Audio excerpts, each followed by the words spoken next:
পাশ হয় এবং আইনটা হচ্ছে বোধ হয় 6 নম্বর আইন। যখন 2000 সালে এই লিগালের অফিসটা প্রতিস্থাপিত হয়, এই সময়ে গরিব মানুষ ভয়ে হোক যেভাবেই হোক ওনারা লিগাল এডে কাউকে পাঠানো যেত না। ওই সময় 2000 সালে ওদের ক্লাস দুটোই প্রতিস্থাপিত হয়। প্রতিষ্ঠা লাভ করার সময়ও ক্লাসকেও কোনো লোকজন পাওয়া যেত না। কয়েকটা এনজিও যেমন মুক্তি নারী ও শিশু উন্নয়ন সংস্থা, পালকি এবং আরো কিছু সংস্থা ছিল, এনজিও ছিল, সেখানে এই গরিব মানুষের এসে আবেদন করত। এর প্রেক্ষিতে তারা অপরপক্ষকে নড়ি দিয়ে ঢাকায় এনে তারা সালিশ করত। বেশিরভাগ সেটা সফল হইত না। তারপরেও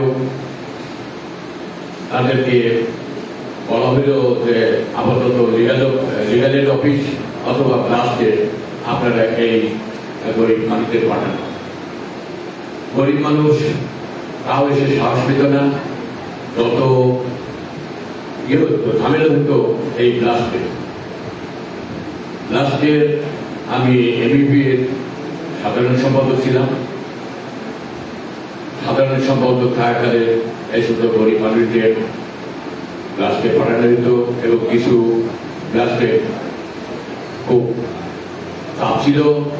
এর প্রেক্ষিতে আমরা খুব চেষ্টা করেছি যে জেলা লিগাল এইড অফিসে আপনারা যান, কিন্তু কোনো মতেই আমরা পাঠাতে পারি না। ওই সময়ে লিগাল এইডের যে ফান্ড আসতো সেই ফান্ড ফেরত যেত। আমি ওই সময়ে বাজারের সাধারণ সম্পাদক ছিলাম। আমি কমিটির একজন মেম্বার হিসেবে দেখেছি যে টাকা ফেরত দিয়েছে। কিন্তু বর্তমান অবস্থায় লিগাল এইডের যে অবস্থা, যে এখন কেসের সরাসরি কেস বহু মক্কেল আসে এবং আমার ধন্যবাদ দিতে হয় আমাদের লিগাল এইড অফিসারকে। লিগাল এইড অফিসার উনি ভালো একজন মিডিয়েটর। উনি সুন্দরভাবে সবার ভিতরে আপস মীমাংসা করে দেন এবং টাকা পয়সাও আদায় করে দেন। যে কথাটা একজন ভুক্তভোগী বলল যে সেই 15 সালের দিকে মামলা করে পরিবারিত, কিন্তু কোনো ফয়সালা উনি পান নাই।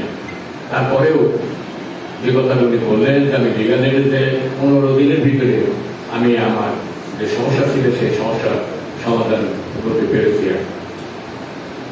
এখন এই লিগাল এইডে কারা সাহায্য পাবে? গরিব, আমাদের দেশের বেশিরভাগ মানুষই গরিব হলেও যে লিগাল এইডের যে প্রতিবদ্ধ বিষয় রয়েছে সেখানে বলা রয়েছে দুস্থ, সহায় সম্বলহীন এই সমস্ত মানুষ এবং যারা